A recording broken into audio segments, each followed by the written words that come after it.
Buenas noches a todos, bienvenidos. Vamos a iniciar nuestro taller. Así como estamos, vamos a iniciar con nuestra oración. Tomamos la Biblia en nuestras manos y vamos a permitirnos ser tocados por ella así como nosotros la tocamos. Vamos a decir juntos: Señor Jesús, abre mis ojos y mis oídos a la palabra. Que lea y escuche tu voz, enseñanzas. Despierta mi alma inteligencia para que tu palabra penetre en mi corazón y pueda comprenderla. Dame entendimiento para que tus palabras sean luz que me guíen hacia ti. Háblame, Señor, te escucho y deseo tus enseñanzas. Que tu palabra sea vida, gozo, paz y felicidad. Habla, Señor, tú eres mi Dios y Maestro. Amén. Muy bien, vamos a...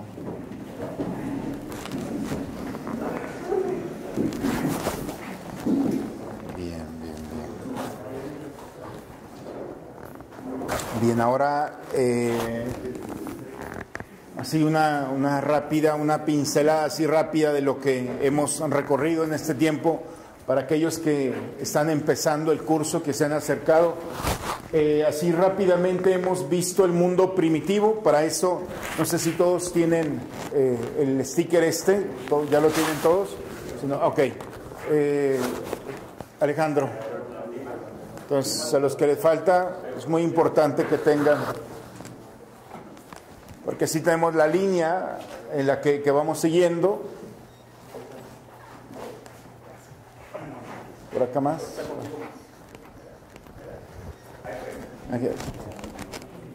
Aquí traigo uno. Sí. ¿Ya tienen todos? Ok, aquí hay uno como quiera. Así rápidamente, entonces, aquí en nuestra guía empezamos con el número turquesa, que es que fue el mundo primitivo, que prácticamente hemos visto los primeros 11 capítulos, que son las primeras 4 grandes historias que nos hablan de los 4 grandes pecados de la humanidad.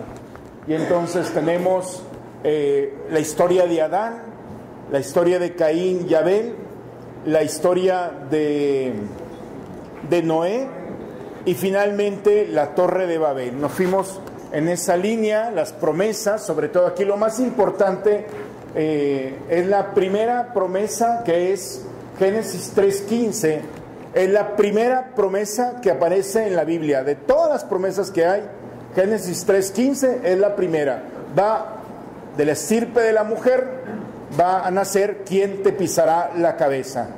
Es decir, esta batalla tú la ganaste, pero la guerra sigue y llegará quien pise la cabeza. Entonces, a partir de ahí generamos ya toda una línea roja, que es esta estirpe que va a nacer. Aquí vamos, por eso le llama el estudio narrativo, porque vamos viendo los personajes que van conduciendo esta historia. Después pasamos a los patriarcas, los primeros que conducen al pueblo de Israel, y entonces vemos del capítulo 12 al 50, prácticamente todo el Génesis. Los patriarcas tenemos Abraham, Isaac, Jacob, y entonces José, y aparece esta línea roja, y se acuerdan aquel discurso donde Judá se sube a la bendición, esa línea. Como quieran, si quieren profundizar más en esto, en la página de la parroquia ya están los talleres, ¿verdad? Entonces, falta el cuarto, entonces ya está esta también, para ver sobre todo esta historia, para no detenerme. Después de los patriarcas, aquí lo más importante de los patriarcas son la promesa de Dios a Abraham. Las 3 promesas, ¿se acuerdan? Que era: haré de ti una gran nación, te daré una tierra y una bendición. Tierra, reinado y bendición. Son las 3 promesas que a partir de allí salimos nosotros a buscarlas. Prácticamente es lo que la promesa, y entonces todo va a girar en torno a estas 3 realidades. Prácticamente es lo que a grandes rasgos hemos visto. ¿Se acuerdan? Aquí también aparecen ya las alianzas. ¿Se acuerdan los 4 elementos de la alianza? Siempre hay un sacrificio, siempre hay un banquete, hay un signo sensible y hay una promesa. A partir de aquí encontramos nosotros la primera de las grandes es con Abraham. Ahí vamos viendo las alianzas. Ustedes, en la manera en que vayan ahí mismo los títulos de la Biblia, aparece alianza de Dios con el pueblo de Israel, Abraham. Y la idea es que nosotros vayamos descifrando esos 4 elementos y encontrándolos. Prácticamente esto. La semana pasada vimos Egipto y el Éxodo. Vimos cuáles fueron las razones por las que Moisés se va al desierto. Cómo cuando Moisés decide ir más allá del desierto es cuando está la zarza. Y a partir de aquí, de la zarza, se genera toda una situación de un envío a una misión en la cual Moisés da 4 argumentos para no ir, 5, el último es no voy, y entonces va, se presenta con el faraón, llega, solamente le pedía 3 días, el faraón no quiso soltar al pueblo, empiezan las plagas. Hemos visto cómo cada una de las plagas es una divinidad de los egipcios y cómo tiene Yahvé poder sobre cada una de las divinidades. Llegamos al desierto prácticamente, y en el desierto vemos toda una realidad, esos 40 años. ¿Por qué razón fueron 40 años? Por cada día que aquellos habían entrado a investigar la tierra prometida y habían dudado. Esos 40 años, ¿qué suceden en esos 40 años? La desesperación, el enojo, el rechazo, y aparece el maná como un signo de la providencia de Dios. Y finalmente, ya casi al terminar la tierra, acuérdense que aparece la duda de Moisés. ¿Se acuerdan como cuando Moisés, Dios le dice, Números, ya en el libro de Números, como Dios le dice, dile a la piedra que brote agua, y Moisés le da 2 golpes. O sea, el signo, lo que hay que interpretar por debajo es, Moisés dudó, y en ese mismo momento no entras a la tierra prometida. El que va a entrar a la tierra prometida será Josué, su secretario, podemos llamarlo así. ¿Vamos bien hasta aquí? Más o menos es una pincelada así de más o menos una línea de tiempo. Sí la llevamos, ¿verdad? Excelente. Porque ahora entramos ya a lo que es la conquista, y es los jueces. Prácticamente, si ustedes se fijan en el sticker, ya lo vamos terminando, la primera parte. Conquista y jueces. ¿Por qué el verde? Porque son las colinas de Canaán. O sea, prácticamente ya vamos a entrar a la tierra prometida.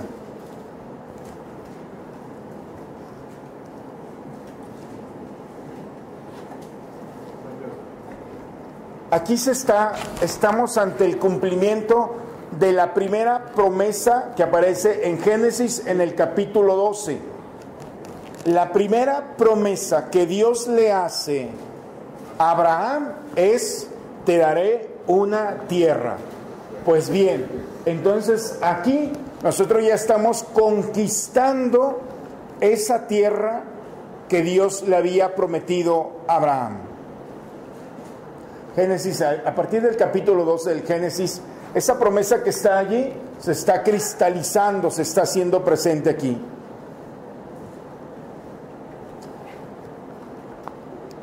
En Números, en el capítulo 20, libro de Números, capítulo 20, versículo 12, allí ustedes van a encontrar, eso es bien importante, hay textos que de alguna manera podemos tener. Yo les sugiero que si tienen un marcatextos, pueden ir marcando la escritura. Una cosa es que uno haga un dibujo y otra cosa es que uno le vaya poniendo allí una línea de punto de referencia. Entonces, en este texto aparece la razón por la que Moisés no entra a la tierra prometida. Ya la vimos, pero es importante.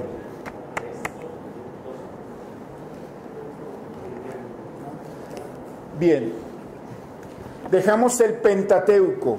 Los primeros 5 libros de la Biblia los terminamos el día en la reunión pasada, ya solamente como punto de referencia. ¿Sí les expliqué lo que significa Pentateuco? Lo que es la Torá. ¿Quedó claro la Torá? El novio del toro, ¿no?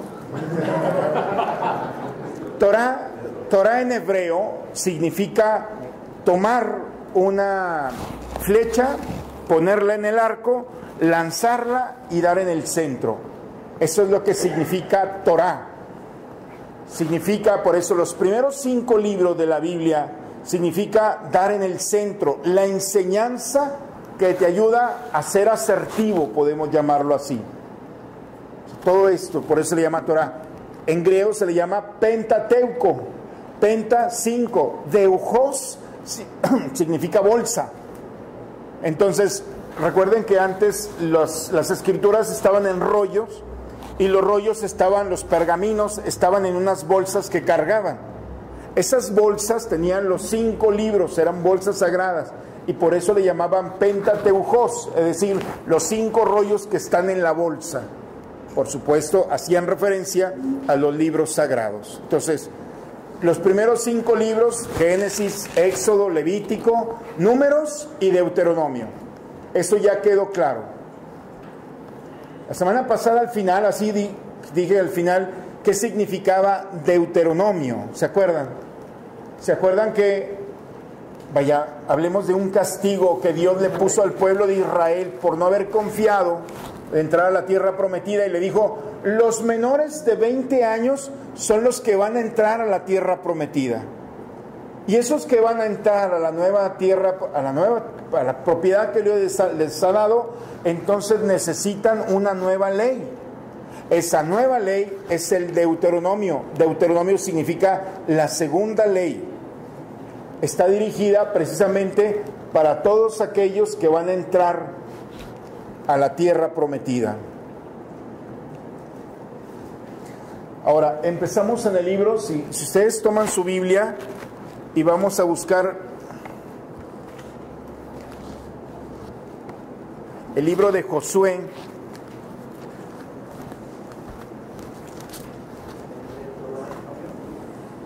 Terminando el Pentateuco, nosotros nos encontramos, podemos llamarlo el 6º libro, y así rápidamente denle un vuelo al libro, cuántos capítulos tiene, por ejemplo, así más, y algún título que esté por ahí.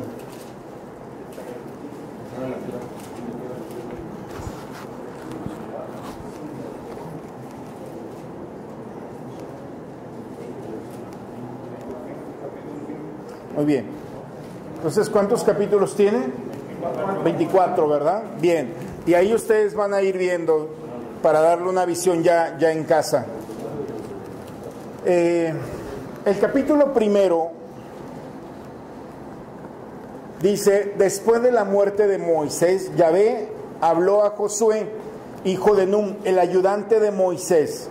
Le dijo, estamos en el capítulo 1, Moisés mi servidor ha muerto. Tú ahora atraviesa junto con todo el pueblo el Jordán y pasa a la tierra que daré a los israelitas. prácticamente le está dando ya la estafeta, y cómo se convierte Josué en el líder para conducir al pueblo a la tierra prometida. La única condición que le pone está en el capítulo 1, versículo 6. Sé valiente y ten ánimo. Tú harás que este pueblo tome posesión del país que juré darles a sus padres. Sé valiente y ten ánimo. La condición de un líder es: sé valiente y ten ánimo. Se lo repite constantemente. No tengas miedo, yo estoy contigo, yo te he escogido, ahora sí, adelante, venga lo que venga, sé valiente. Es la única condición que Dios le pone a Josué para conducir.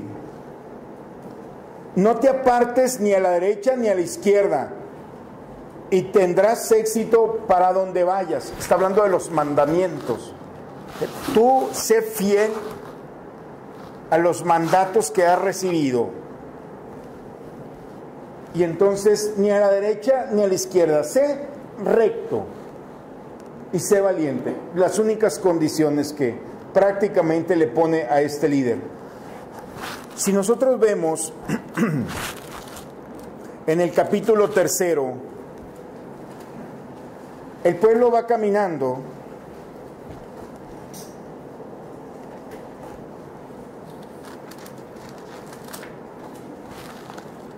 el título que tienen en el capítulo 3, creo que todos manejamos el mismo capítulo.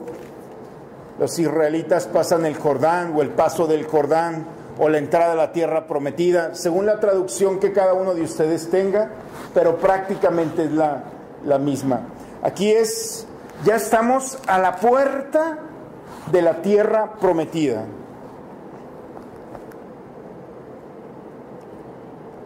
En el versículo, a partir del capítulo 3, versículo 13 en adelante,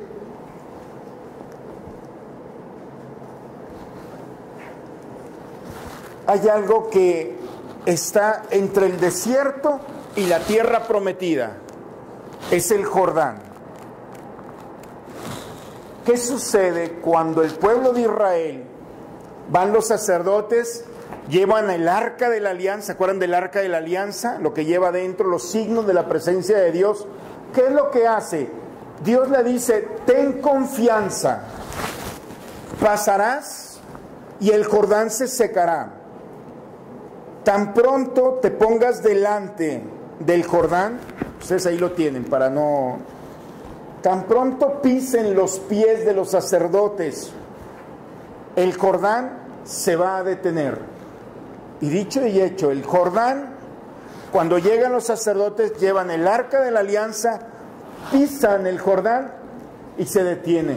El pueblo de Israel pasa y entonces empieza a tomar posesión de la tierra prometida. Allí en el versículo 17 es: cuando Josué ordenó a los sacerdotes salgan del Jordán, llevaban el arca de la alianza, salieron del Jordán, y cuando tocaron sus pies la tierra firme, las aguas del Jordán volvieron al lugar y desbordaron por ambas orillas como en los días anteriores. Prácticamente, tan pronto se pisaron los pies de los sacerdotes, el Jordán se detuvo. Pasa el pueblo y entonces detrás de ellos los sacerdotes con el arca de la alianza. Tan pronto pisan tierra firme, el Jordán. Después de lo que hemos visto, ¿qué creen ustedes que signifique el hecho de este signo de el poder de Dios sobre el agua del Jordán?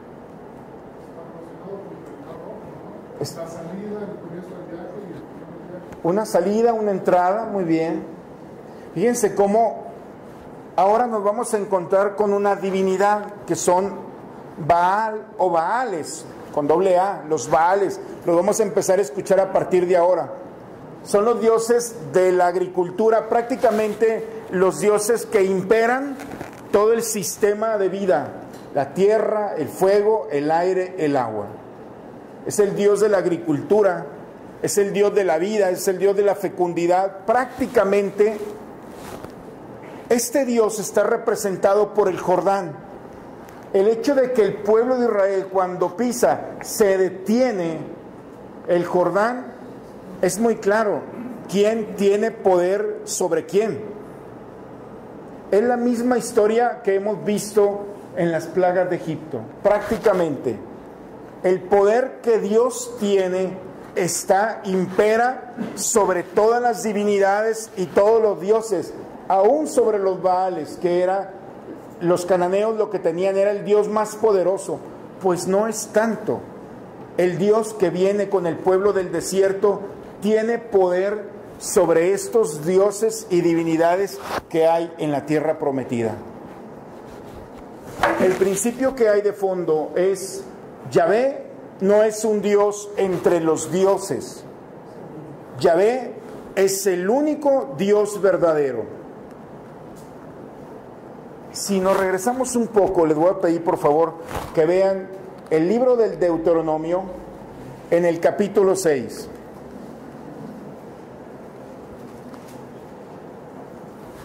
Sí, nomás para recordar.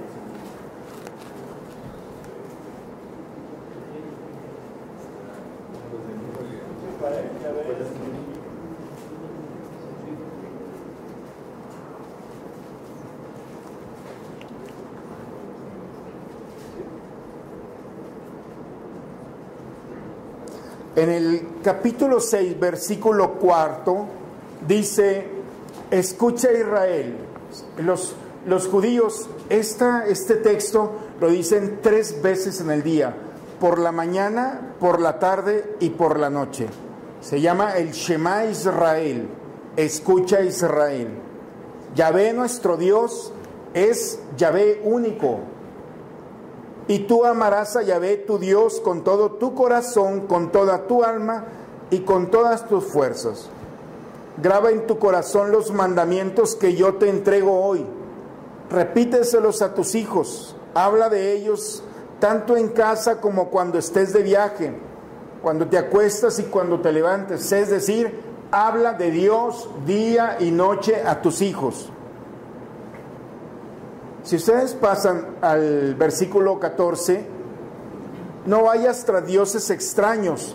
Recuerden que esta es la despedida del testamento de Moisés. Le está diciendo a los que van a entrar: no se te olvide que es el Dios único y verdadero. Tienes que hablar de Él. Y las indicaciones es: no vayas tras dioses extraños. No te rodeen, no seas impuro con esos dioses. Porque Dios es un Dios celoso. Ustedes pueden encontrar ahí.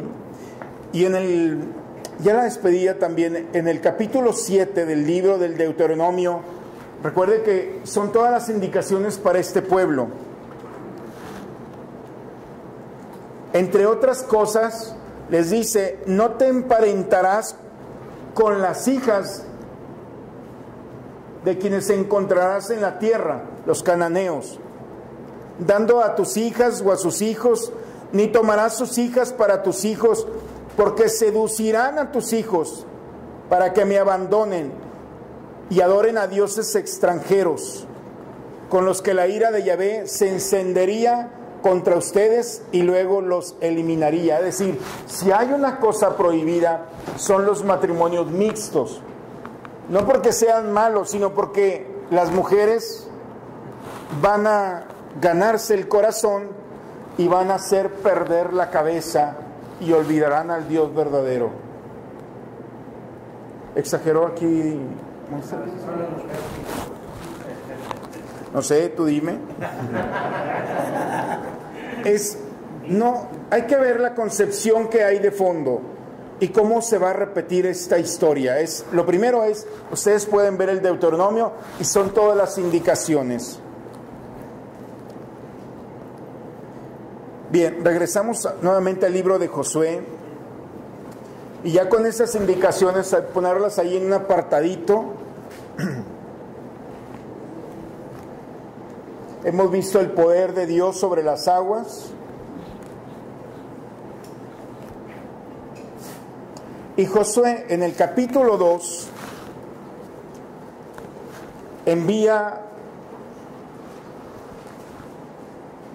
unos espías a conocer la primera ciudad que van a conquistar. La primera ciudad después del Jordán es Jericó.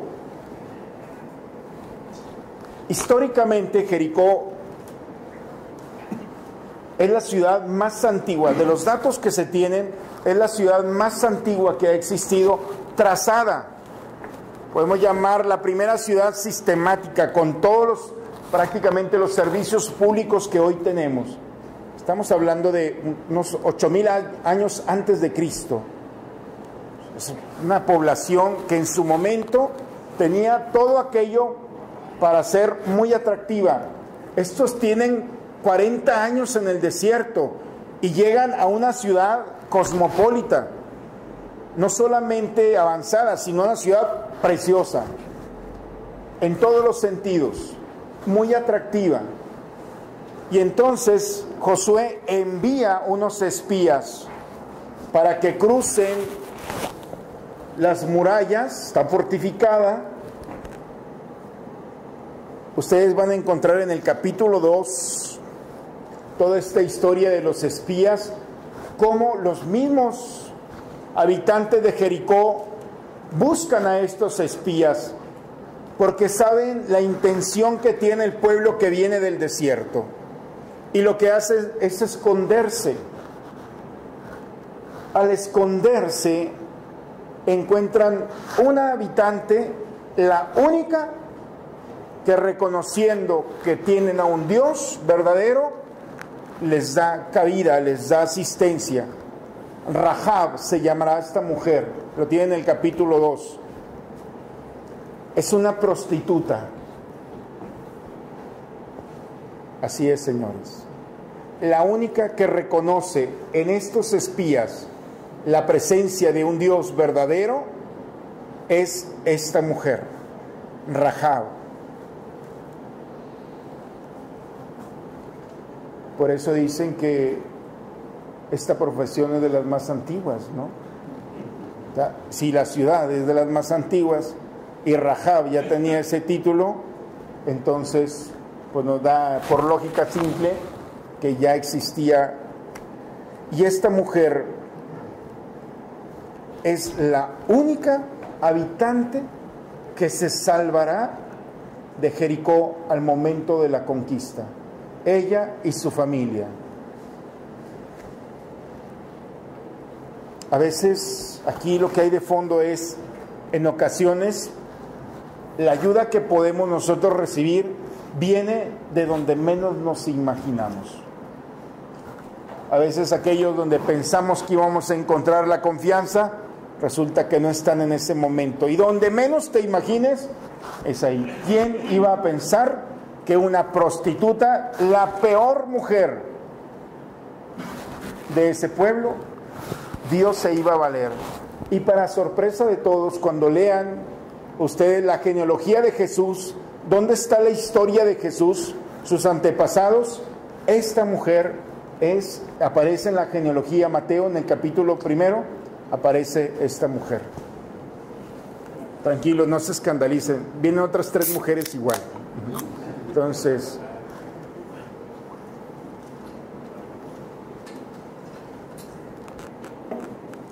cuando uno tiene un pariente incómodo, no sé si ustedes lo tienen, pero generalmente cuando alguien tiene un pariente incómodo, lo escondes, ¿no?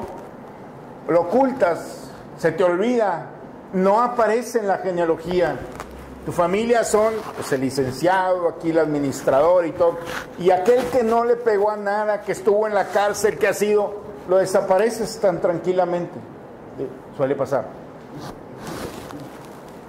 Aquí en Mateo, en el capítulo 1, el autor sagrado pudo ocultar a estas mujeres, porque todas ellas tienen un pasado. Aparte que son mujeres, la genealogía del pueblo judío va por el hombre. El hecho de que aparezca una mujer en la genealogía ya es un dato extraño, es una inclusión. Y esa es la novedad del cristianismo. Nadie está fuera del proyecto de Dios. Nadie. La mujer, por ser mujer, ya era un punto de exclusión. Pero la mujer, por ser mujer y prostituta, mucho más. Y si esto fuera mentira, entonces el autor sagrado hubiera podido quitar a estas mujeres y aparecer hombres. El hecho de que Mateo presente a mujeres significa que aquí no se oculta nada. Todo tiene sentido. No sé si me salió un poco del tema, pero es para reforzar el sentido que hay detrás de esto. Sí, o sea, nuestra historia no hay que sacarle nada, todo tiene un sentido en toda nuestra vida. Llegan a Jericó, conquistan Jericó, estamos en el capítulo 2.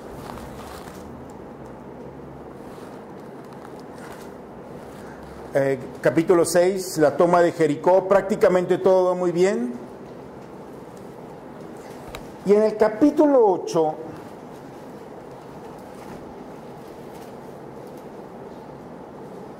aparece la segunda ciudad, se llama Ai.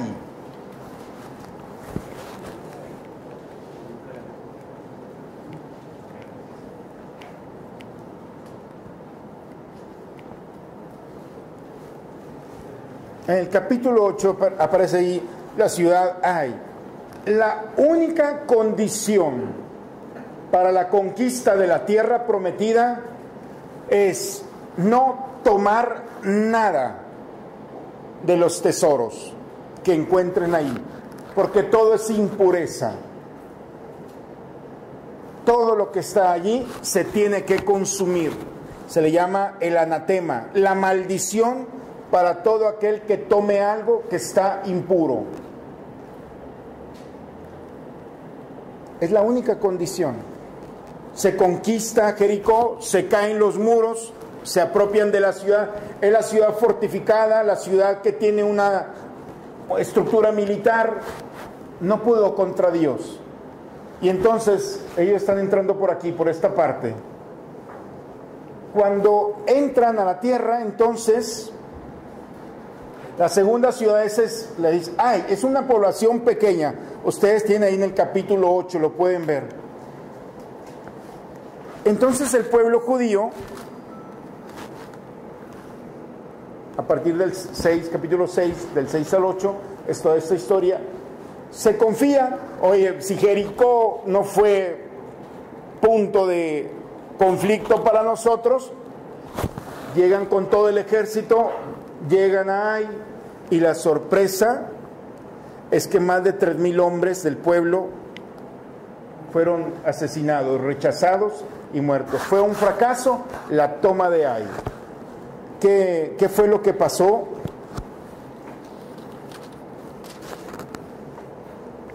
En el capítulo 7, ustedes aparece un personaje, Acán.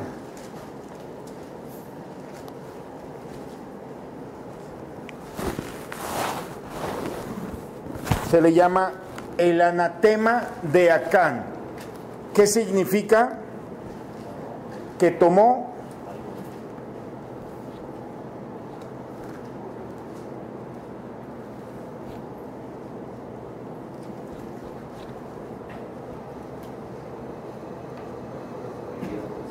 tomaron cosas prohibidas.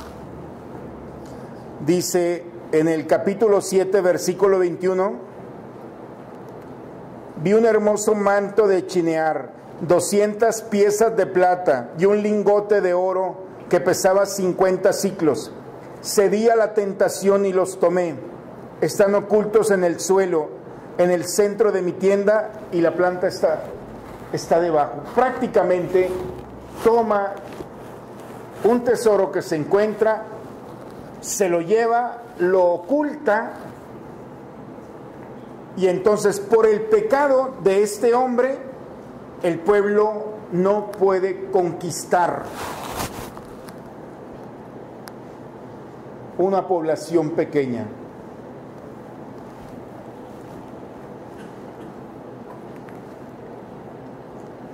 Principio de vida. Ya ven que les estaba así como El pecado no tiene una connotación personal. Tu pecado personal nunca va a ser solamente tuyo. El pecado siempre tiene un efecto social. Lo vemos aquí. Por el pecado de uno, de Acán, la llevó todo el pueblo. Lo justo era que si él había robado, que él asumiera las consecuencias. El problema es que cuando uno desencadena un pecado, desencadena un efecto dominó que va a girar en torno a todos aquellos que están cercanos a él. Su familia, su pueblo.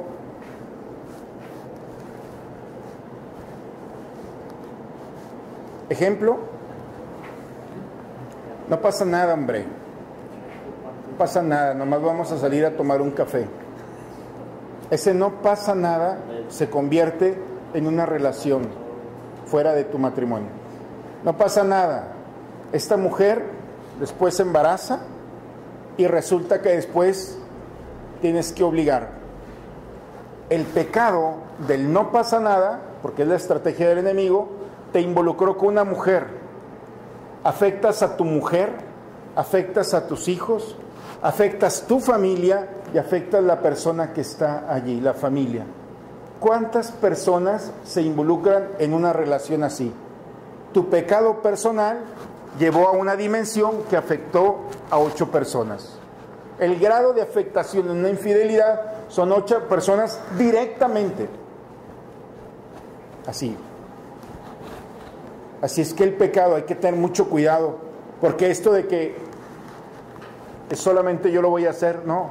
Siempre el pecado trae un efecto dominó. Siempre va a generar otras condiciones. ¿Daño colateral? ¿Cómo? Un daño colateral.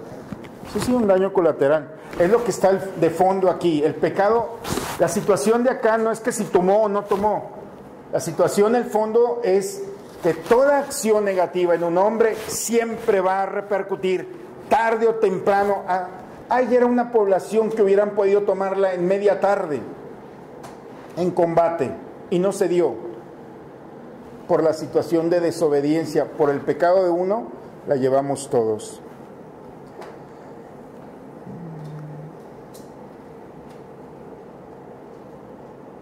Bien, a partir del capítulo del 13 de Josué, empezamos ya a ver la repartición de las 12 tribus de Israel.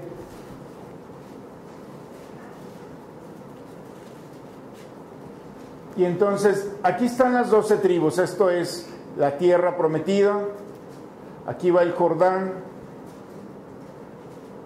Efraín y Manasés.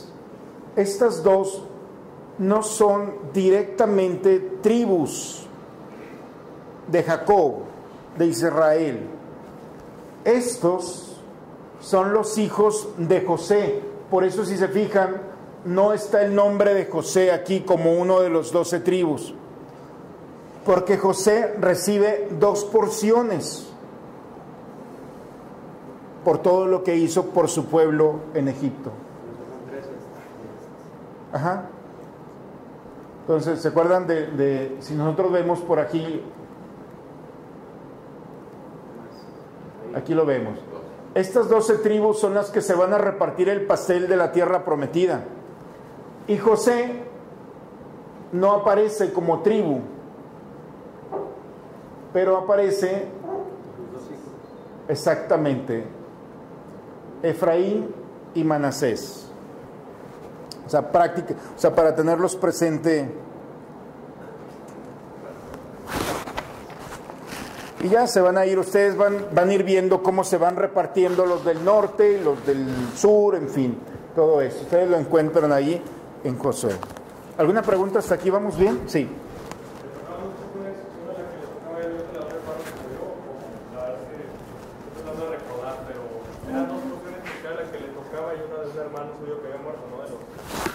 No, pero José recibe esas 2 por todo lo que hizo por su pueblo.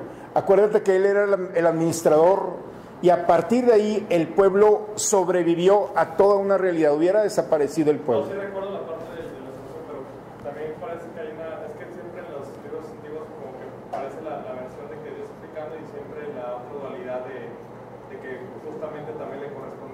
por todo lo que hizo. O sea, mi duda era esa. Yo creo recordar, no estoy muy seguro, Sí. que hay una parte de uno de los 12 que muere también, no sé si en esta parte del robo por el pecado, no me acuerdo en qué, para lo mejor estoy confundiendo por eso, Sí. si eran por esas, que eran 12 tribus de un inicio, y a cada uno se le había hecho fijar la civilización. Pero en ese caso, precisamente, porque Josué resaltó cómo había fallado y luego recibió 2. Pero bueno, puede estar devolviendo todo, pero no por eso. Sí, acuérdate que los levitas no reciben una porción de tierra también, ¿se acuerdan? O sea, van a recibir lo que es el diezmo, pues, ¿no? De todas las tribus, porque ellos son los que van a estar responsables del sacerdocio, de la liturgia. Entonces, esa porción que le correspondía van para los hijos de José, más o menos. ¿Sí quedó más o menos? Bien, entonces, bueno, pues ya no le entro tanto a esto. Ustedes en esta, sí. Perdón, aquí yo veo, a ver, dos situaciones que en la vida vemos. Este Dios que tenemos, este Dios histórico, este Dios de yo soy el que soy, que le dice a Moisés, y el que divide las aguas, tiene una característica con el ser humano, que es la libertad. Así es. Y lo vemos aquí en el pasaje de acá. Simple y sencillamente te da esa libertad. Te pongo esta condición. Tú tienes libertad de hacerlo o no hacerlo. Tienes sus consecuencias. Y es lo único que Dios nos da a nosotros. Por otra parte, creo que aquí vemos que no existe el destino. Es que el destino me lo puso, ¿no? Simple y sencillamente, si existiera el destino, pues ya estaría escrita en nuestra vida. Por eso tampoco los horóscopos o esto o aquello que son los dioses que actualmente muchos tenemos. Hasta aquí veo a un Dios que te da la libertad y a un Dios que no escribe tu destino. El destino lo hacemos nosotros por esa libertad que nosotros tenemos. Así es. Por eso, así como cápsula, nosotros no hablamos de destino, hablamos de predestino. Por ejemplo, María estaba predestinada a... tuvo la libertad de decidir si era la madre o no. No hablamos de destino, porque destino ya no puedes modificar. Predestino entra en juego la libertad del hombre para poder decidir en un momento determinado. Y ese es el gran regalo que tenemos. Pero, si quieres, le sigo aquí, porque si no, no terminamos. Sí, perdón. Entonces, ¿por qué siempre nos estamos predestinados? Y también hay otro filósofo. Sí, es que destino y predestino. Estamos predestinados. Significa que si yo me tomo una Coca-Cola, entonces lo más probable es que tenga una enfermedad después. Estás predestinado, tú estás eligiendo tu destino, pero no necesariamente me tengo que tomar una Coca-Cola. No sé si el ejemplo. Es como mi maestro de matemáticas que nos daba ejemplos, nos dejaba peor. Creo que hay un filósofo que dice que todos somos predestinados a ser bien, normal, pero en realidad no quería como una especie de guía. No, tú tienes los libros sagrados, el eclesiástico, dice que delante de ti tienes la vida o la muerte. Tú decides si te vas por este camino o si te vas por esto. Es el regalo que Dios te dio. Esa es la predestinación. Dios quiere que te salves, pero te da la libertad de que tú decidas. Por eso que estamos predestinados a ser santos. Claro. Muy bien, ¿vamos bien aquí? Sí. Bien, entonces fíjense bien, este tema es muy interesante porque entramos al libro ya de los jueces. A partir de aquí ya no tenemos un líder. Después de Josué aparece ya un colegio, un grupo que van a regir, que van a conducir al pueblo de Israel. El pueblo de Israel ya está dividido, podemos llamarlo, en una estructura del día de hoy, podemos llamarlo en un estado, no se le llamaba así antiguamente, pero ya son entidades autónomas que se rigen por sus propios condicionamientos. Lo que tienen en común todos estos es la ley de Moisés, es el libro del Deuteronomio, eso es lo que tienen, pero tienen sus propios representantes, tienen su consejo, y a esos consejos que dirigen al pueblo se les llaman jueces. Por eso vamos a entrar al libro de los jueces. no nos vamos a tardar mucho en esto.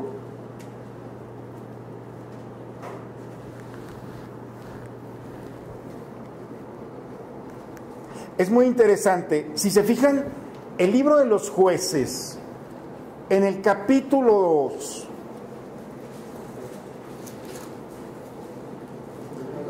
2, de los Jueces, a partir del versículo 6, está todavía Josué. Fíjense bien lo que dice, lo leo rápidamente. Cuando Josué había despedido al pueblo, los israelitas habían vuelto cada uno a su parte de herencia. Todos se fueron a sus tierras, procurando conquistar el país. El pueblo sirvió a Yahvé durante toda la vida de Josué y durante toda la vida de los ancianos que le sucedieron, pues habían visto los prodigios que había realizado Yahvé en favor de Israel. Al morir Josué, hijo de Nun, servidor de Yahvé, a la edad de 110 años, lo enterraron en el territorio que había recibido como herencia, en Jerez, en la montaña de Efraín, al norte del monte Gad. Llegamos al versículo 10. Cuando esa generación, a su vez, fue a reunirse con sus padres, le siguió otra generación que no conocía a Yahvé, ni sabía lo que éste había hecho por Israel. En una generación se perdió la fe en Yahvé. ¿Se acuerdan? Volvemos otra vez al capítulo 6 del Deuteronomio. ¿Cuál era la obligación, digamos, el discurso, el imperativo de Moisés a los padres? Háblale a tus hijos en todo momento. Los padres dejaron de hablar de Dios a sus hijos y en una generación se perdió. Las consecuencias está ahí, ustedes lo pueden ver. Abandonaron a Yahvé, el Dios de sus padres, siguieron a otros dioses, se postraron ante otros dioses, abandonaron a Yahvé para servir a los Baales, a las Astartes, estalló la cola. Vean, ustedes van a descubrir ahí cuáles son las consecuencias de que un padre no le hable a su hijo de Dios. Es desastroso. Parece que no va a suceder nada, pero una persona, un niño, un adolescente, un joven que no ha escuchado de Dios no tiene límite. Por lo tanto, no hay temor de Dios y por lo tanto no hay un control social. La fe también da dirección y límite. Quien no tiene fe, el problema no es que traiga un arma. La persona más peligrosa no es la que trae un arma, porque un militar puede traer un arma y utilizarla en un recurso.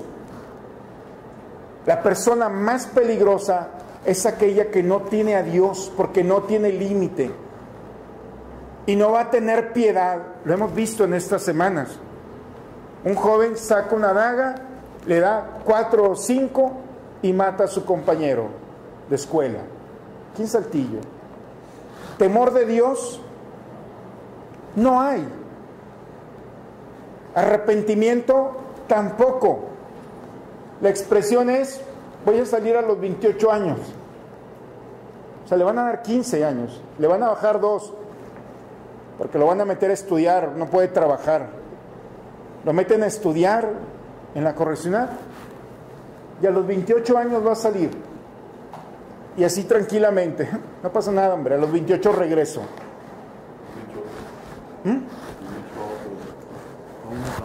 Yo no sé, pero ese es el punto. En el momento en el que el papá dejó, los padres dejaron de hablar, aquí, eso es de la escritura, señores, no es una reflexión, eso es una realidad. Vean cómo está el mundo, dejamos de hablar de Dios. Por miedo, por temor, por lo que tú quieras, por pena, y la cuestión es que esto se vino abajo.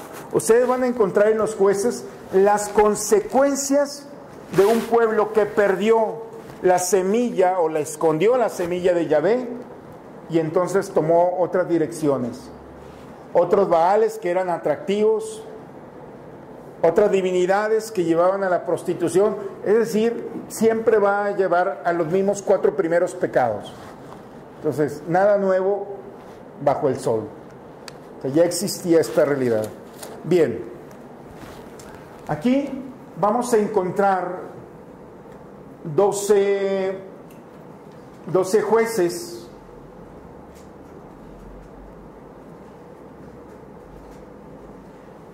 Es interesante que ustedes en su lectura en casa puedan dar. Solamente hago hincapié en Débora, que es una mujer. Débora, que significa abeja que zumba. Imagínense cómo es la mujer, así nomás un poco de fantasía. O sea, no, es una... Cuando ustedes vean la historia de Débora, van a ver los pantalones que tiene esta mujer. Pero aquí lo importante no es solamente la valentía de esta mujer, sino que en un ambiente cultural de hombres aparece como líder que conduce al pueblo a una mujer. En el Antiguo Testamento, la inclusión de la que está excluida. ¿Se fijan cómo va preparando Dios? Poco a poco va preparando el proyecto de Jesús. Una de las podemos llamarlo así, de las propuestas que hace Jesús es que incluye a las mujeres. No existía eso. Pero ya en el Antiguo Testamento tenemos, por ejemplo, Débora como una de las mujeres que con su valentía saca adelante su pueblo. Está Gedeón también, muy valiente, que defiende a los madianitas. Ustedes van a encontrar eso ahí para no... Lo que sí me gustaría, que me parece muy interesante, es el famoso, yo creo de los jueces más famoso, que es Sansón. Entonces, si nos vamos al capítulo 13, esta historia de Sansón,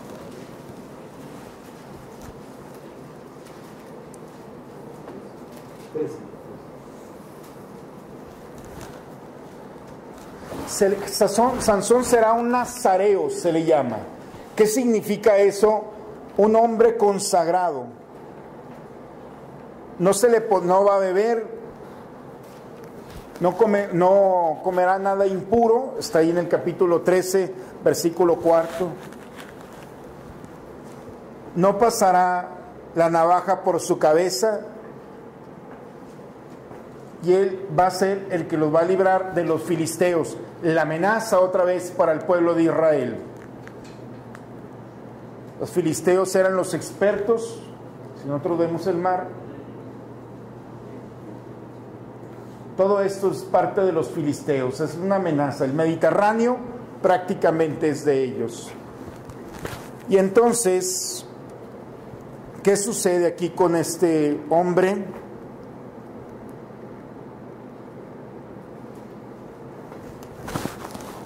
Los filisteos envían una mujer para que conozca, para que seduzca a Sansón. La única manera de quitarle la fuerza, el poder, la dirección de un pueblo es le mandan una mujer, una filistea, Dalila.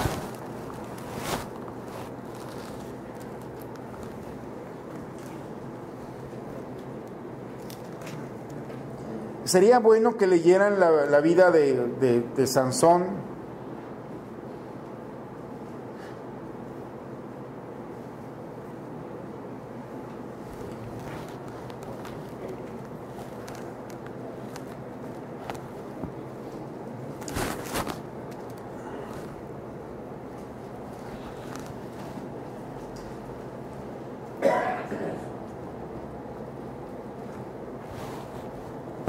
¿Qué es lo que va a hacer Dalila? Si ustedes lo ven allí a partir del 16,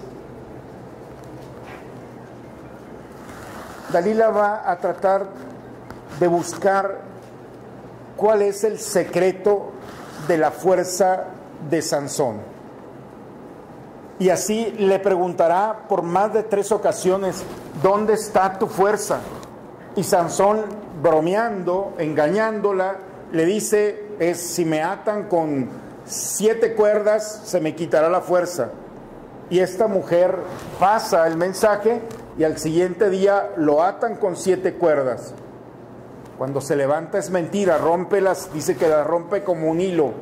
Y otra vez, hasta que la insistencia de esta mujer, cuando ustedes lean eso, van a ver el lenguaje, digo, no tengo nada misógeno ni nada, pero la mujer es muy sutil. Tú no me amas, porque no me dices tu secreto. Y cayó.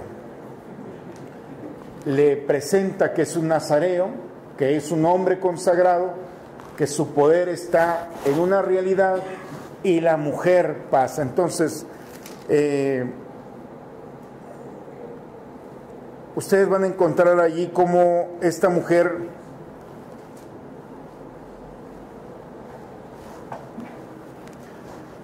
esta historia, lo importante es lo que hay de fondo. Sansón en hebreo es luz. Dalila significa noche. La noche eclipsa al sol. ¿Y cómo termina Sansón?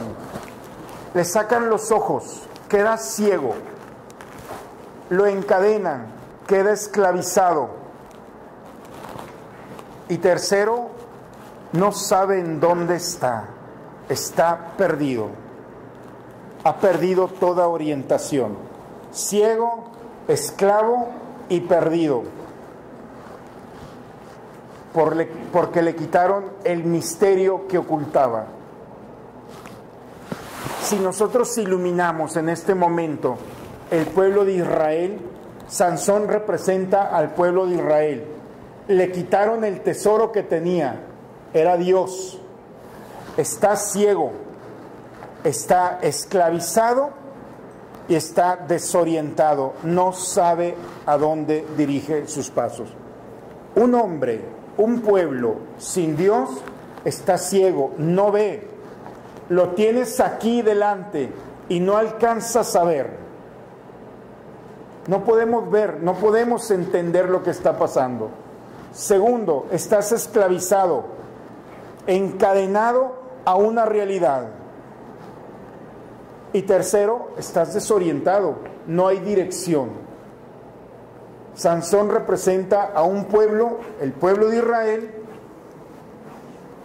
que dejó abierta la puerta y le robaron el tesoro a Dios. ¿Cómo vamos? ¿Vamos bien?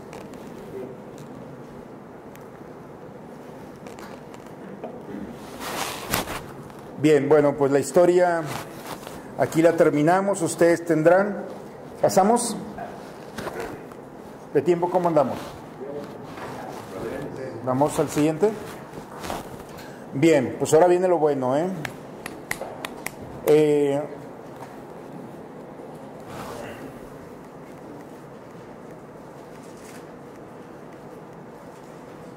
entramos a la monarquía real. Esto va a quedar una parte de la monarquía real. Encontramos ya el primer... Sí, perdón. Lo que pasa es que ahorita que hablaban de Sansón, nada más como siempre se me viene a la cabeza una película que se llama Hércules o la leyenda de Hércules. Entonces, la verdad es que me vi la película y digo, ¿qué leer la leyenda? Y después de que leí la parte de que está encadenado, no ciego, encadenado, entonces le dice, Padre, dame fuerza, tumba toda la construcción y quedan tratados de él y todos están ahí. Filisteos, sí. Aquí está. Exacto. Entonces, perdón, no me acordaba y no estaba, pero bueno. Entonces no puedo evitar pensar cómo a veces la gente que es dueña, digamos, de conocimiento humano intenta manipularnos y presentar la información de manera incorrecta, haciéndonos pensar que los griegos fueron antes y que entonces, como la leyenda era de Hércules, ahora Sansón es la leyenda y está mal la Biblia. Cuando realmente registros que durante el éxodo y después, hay gente de los que eran de los judíos que se habían juntado con ellos cuando estaban en Egipto, que después del éxodo y después de toda esta experiencia, algunos se fueron para Grecia, porque sus antepasados estaban ahí antes de haber sido capturados por los egipcios. Entonces, estos mismos que eran judíos que se fueron los que fueron pasando estos conocimientos como leyendas. Y de ahí surge el personaje de Hércules. Hércules está inspirado en Sansón. Nada más que como tenían pensado lo de la cultura griega, nos hacen pensar que es parte de Sansón y que entonces una leyenda. Digo, te los comparto porque a mí me gustó el momento que vi eso. Claro. Sí, aquí es muy... hay muchos temas que son paralelos a nuestra historia, pero por ejemplo, cuando un griego dice que está enamorado, dice que brota del corazón. Cuando un hebreo está enamorado, brota de las entrañas. La diferencia entre la cultura hebrea y la cultura griega es que una nace de las entrañas, de la espiritualidad, y la otra nace de las emociones del corazón. El me gusta o no me gusta es muy griega la expresión. El tengo que hacer y debo de hacer, de las entrañas brota la filosofía hebrea. Por eso, este personaje, Sansón, es hebreo. No estamos hablando de un hombre fuerte. Nuestra visión no se queda en el exterior. Si se fijan, la Biblia lo que te lleva es a descubrir el interior. No ves al personaje como Hércules, un hombre fuerte. Ves lo que hay dentro. Un hombre que se dejó llevar por una mujer, por una pasión. Un hombre que quedó perdido. La fuerza pasa a segundo lugar. Aquí fue un hombre que no pudo cuidar el tesoro que traía dentro. O sea, es más entrañas que lo visual. No sé si queda claro. Bien, entonces aquí entramos ya al libro de Samuel. Esta historia de Samuel se la recomiendo, señores. La historia de Ana, el primer capítulo está precioso. Una mujer no puede tener hijos, en la burla de todos, se va al templo, se pone de rodillas y no se levanta hasta que Dios la escucha. Y estando delante de Dios, el sacerdote piensa que esta mujer está alcoholizada, está borracha. Y se acerca y le dice, ¿cómo puede ser posible que tú estés así en este estado? Dice, yo no he tomado ninguna bebida, no he tomado alcohol, no tengo nada. Lo único es, se perdió en su dolor y en su esperanza. Esas dos realidades son bien importantes, dolor y esperanza. Cuando el dolor llega a la vida de un hombre y ese dolor se produce, el rostro oculto del dolor lleva una esperanza, esto no va a durar siempre o toda la vida. Entonces la esperanza va a generar un recurso muy importante, que es la certeza de ser escuchado, escuchada. Vete en paz, Dios te ha escuchado. La mujer se levanta, se va. Es una historia maravillosa. Y después vendrá su hijo, que le dice, si tú me lo das, yo te lo consagro. Y aparecerá allí uno de los grandes personajes, que será Samuel.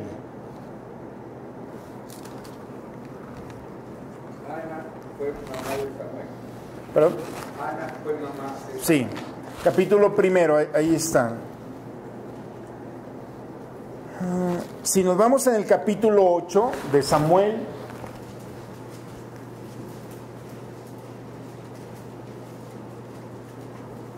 aparece el parteaguas de la historia de la salvación.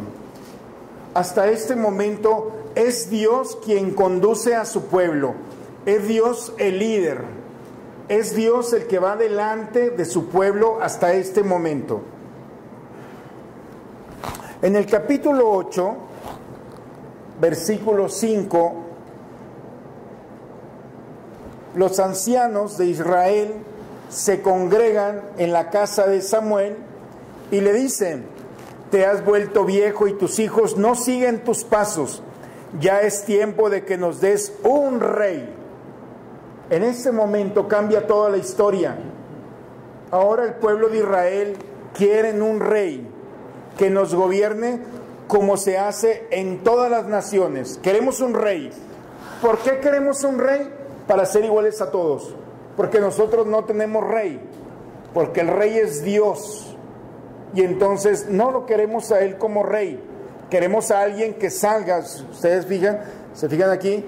Queremos un rey para que salga delante en el combate con nosotros. Que nos gobierne. Y todas las características. Y entonces Dios le dice en el capítulo 8, versículo 7, pero Yahvé le dijo a Samuel, porque Samuel se molesta, ¿cómo puede ser posible que si tenemos a Dios como rey, ustedes quieren ser como los demás pueblos? Yahvé le dijo a Samuel, atiende a todo lo que te dice este pueblo, porque no es a ti a quien rechazan, sino a mí. Ya no quieren que reine sobre ellos. Entonces, es más fácil buscar un rey terrenal que el verdadero y único rey. Y lo queremos y lo quieren sacar. Y entonces, ustedes van a seguir el discurso, pero un rey les quitará a sus hijos, les quitará a sus hijas, les quitará sus parcelas, los mejores viñedos, les cobrará impuestos. Y empieza a decir todo. Y en el versículo 19, no importa, queremos un rey, así seremos como todas las naciones, nuestro rey nos gobernará, irá al frente de nosotros y comandará a nuestras guerras. Para eso, el deseo del pueblo es ser como los demás.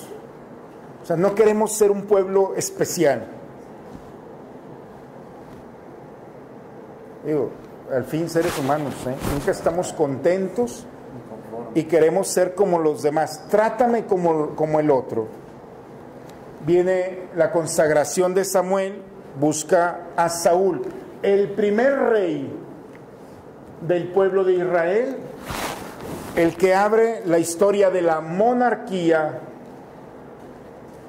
Ahora ya tenemos la tierra, hemos encontrado ahora que le había prometido la segunda promesa a Abraham, un reino. ¿Se acuerdan? Empezamos con una pareja santa, ¿se acuerdan? Después una familia, después una tribu, después una nación, y después de la nación nos encontramos ya, el paso es muy sencillo seguirlo, ahora tenemos un reino. La segunda promesa de Dios a Abraham se está cumpliendo aquí. Ya tenemos la tierra, ahora el primer rey que aparece, entonces ya tenemos un reino. La segunda promesa se está cumpliendo.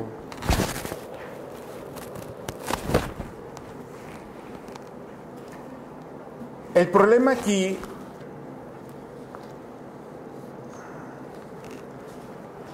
es que en el capítulo 13 y en el capítulo 15 de Primera de Samuel, Saúl hace todo lo contrario de lo que Dios le está diciendo que haga. Se olvida de Dios, se pervierte su corazón y se olvida que es Dios el que lo ha ungido. Ofrece sacrificios. Ofrecer sacrificios antes de una batalla significa desconfiar de Dios. Se hacen después de la batalla. Ofrece un sacrificio antes de la batalla. No confió en Dios. Otro más que no confía en Dios. Y la otra es, Dios le dice que tiene que asesinar a un rey por todo lo que representa.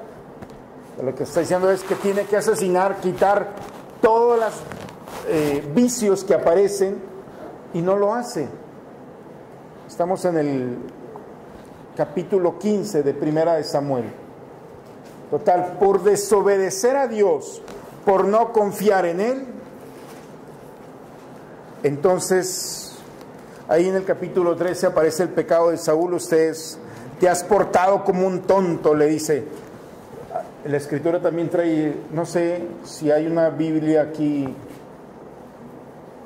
más mal hablada que la mía, pero te has portado como un tonto, te has portado, no cumpliste la orden que está el profeta diciéndole que no es a él al que le ha fallado, es a Dios quien le ha fallado, por no confiar, por no observar.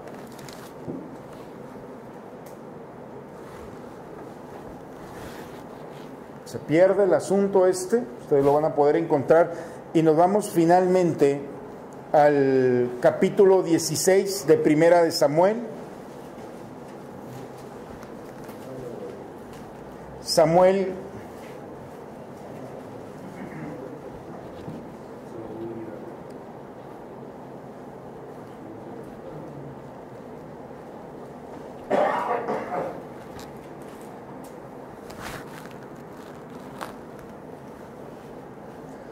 y aparece aquí en el capítulo 16 de Primera de Samuel cómo Samuel va a casa de Jesé en Belén, entra a la casa de Jesé buscando encontrar al nuevo rey de Israel. Para eso todavía vive Saúl, y Dios le dice al profeta que vaya a ungir al nuevo rey. Por lo tanto es reo de muerte el profeta. ¿Por qué? Porque no puede haber dos reyes. Muerto el rey, vive el rey. O sea, Dios mete en un problemón al profeta y tiene miedo. O sea, ahí lo dice, lo van a encontrar. Y como el profeta va con temor y produce temor. Imagínense la población de Belén cuando llega el profeta con el cuerno del aceite y va a ungir a un rey. Si Saúl se da cuenta, no solamente viene por el profeta, viene por todo el pueblo, y por eso le dicen: ¿vienes en paz o vienes? ¿Cuál es tu situación? Voy a casa de Jesé. Entra a la casa de Jesé, le presenta a todos sus hijos, va pasando uno por uno, a tal grado que Samuel dice: este va a ser, y va viendo el perfil de cada uno de ellos, pero ve el exterior solamente. Y le pregunta: oye, ¿son todos tus hijos? Ah, no, falta uno, pero está allá cuidando las ovejas, está de pastor. La actividad de pastor es la más despreciable en el pueblo de Israel, porque no tienen tiempo para las oraciones en común, no tienen tiempo para la adoración en el templo. Hay muchas realidades por las que el pastor es la digamos, no la profesión, sino el oficio más despreciable. Lo que nos dice de fondo es que este chico que estaba cuidando las ovejas no era tratado como hijo, era tratado como un trabajador, y el peor de los trabajadores. Y ese peor de los trabajadores, donde nadie esperaba nada, ni el propio papá, y donde este hijo tenía todos los argumentos para estar odiando a su padre y a sus hermanos, con justa razón. Tenía todas las razones para tener un corazón contaminado. ¿Por qué? Porque era un despreciado. La sorpresa es que el corazón de este chico, de David, era un corazón puro. Era un corazón que estaba agradecido de saber, lo vamos a ver más adelante, de cómo el hecho de vivir en el campo fue desarrollando ciertas actividades que lo fue llevando y perfeccionando para combatir a Goliat. Aquí hay una cosa: todo lo que aprendemos en la vida, todo se usa. No sé qué piensen ustedes, pero todos los oficios, todo lo que tú aprendas en tu vida, en un momento determinado será utilizado. Cualquier cosa. El hecho de perfeccionarse con la onda, defendiéndose cuando va en contra de Goliat, ¿qué es lo que dice? Si he tenido la lucha con la fiera con el lobo y la bestia, porque agarra la onda y entonces es todo lo que aprendió, es todo lo que va a generar las condiciones para la victoria.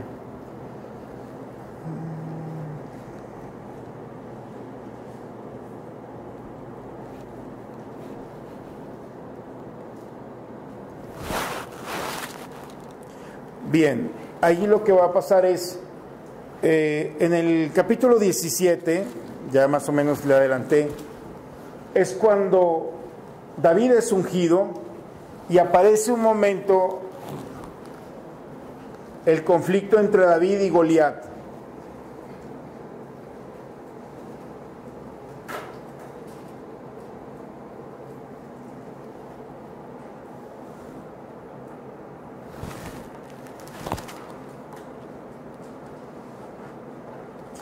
Aquí la situación es la presencia de David con todas sus cualidades empieza a despertar la sospecha en Saúl, que todavía vive, el enojo y la envidia y el celo y el deseo que nace de un pensamiento, y todo pensamiento va a producir de esta naturaleza la muerte.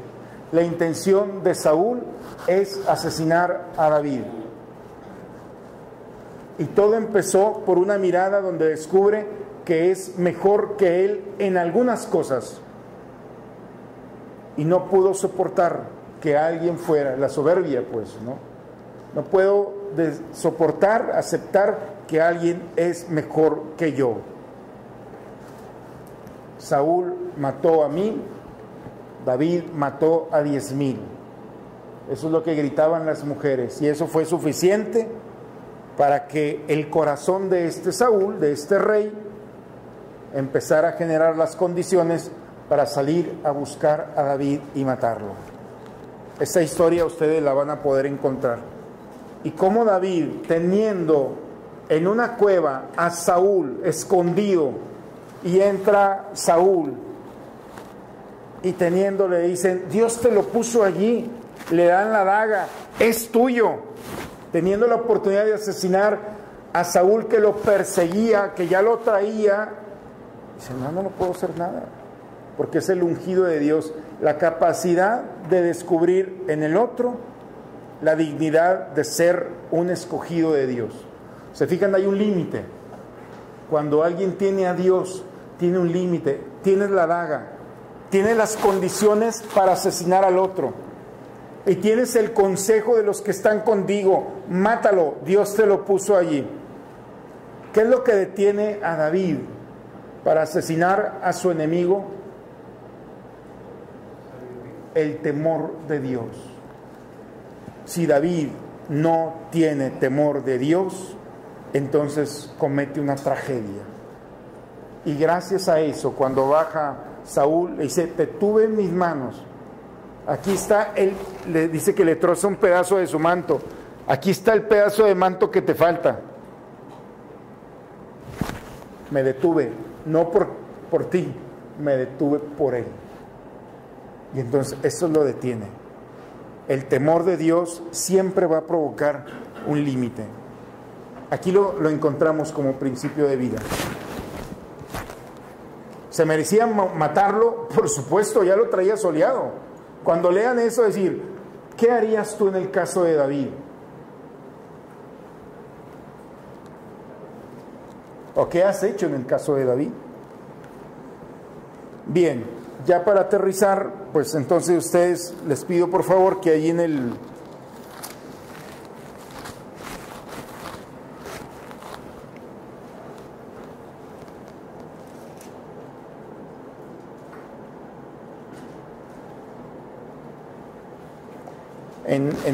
Segunda de Samuel, pasamos al Segunda de Samuel.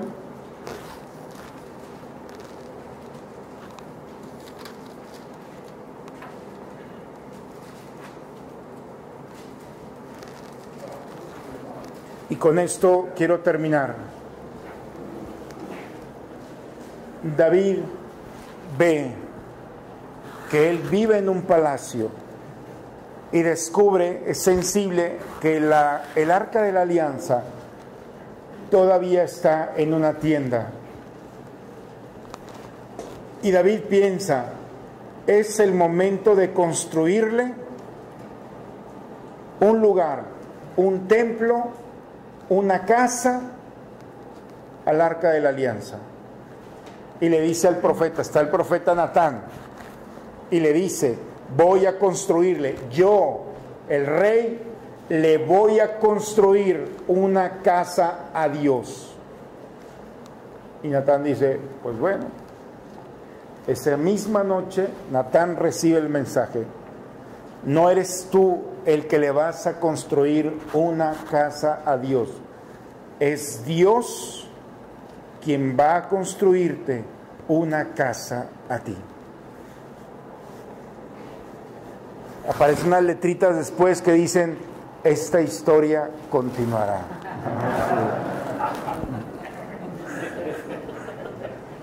Aquí la idea es, ¿qué significa eso? O sea, yo quiero construir una casa. Cuando te casaste, dijiste, voy a hacer una casa para mi esposa. Voy a hacer una casa, voy a hacer un hogar. Yo voy a tener una casa. No te preocupes, David hizo lo mismo. Por eso no hizo más que una sola habitación. No eres tú el que va a construir, es Dios el que te va a construir. Esa es la lógica que hay. Si ustedes entienden esta lógica, entonces vas a dejar de pagar una casa, porque tú la decidiste. Cuando decidimos lo contrario, Dios me va a construir una casa, entonces la lógica es diferente. No sé si me explico. Esa es la confianza y la promesa de Dios. Si ya pagaste tu casa, qué bueno. Si no la has logrado pagar, ven la próxima semana y verás cómo se paga la hipoteca. Ese es el punto. Es un principio de vida que David entendió. No eres tú el que construye, soy yo el que construye. Vamos a ver en qué consiste. Bien, pues esto ha sido una línea en la que vamos caminando y la próxima semana pasaremos de David a Salomón y cómo el corazón de Salomón pues realmente no respondió a lo que el proyecto de Dios tenía. Muy bien, bueno, pues vamos bien caminando, ¿verdad? Ok, le doy la bendición para irnos a casa. El Señor esté con ustedes. La bendición de Dios Todopoderoso, Padre, Hijo y Espíritu Santo, descienda sobre ustedes, sobre sus familias y permanezca siempre. Una buena noche. Gracias a todos. Gracias, hermano.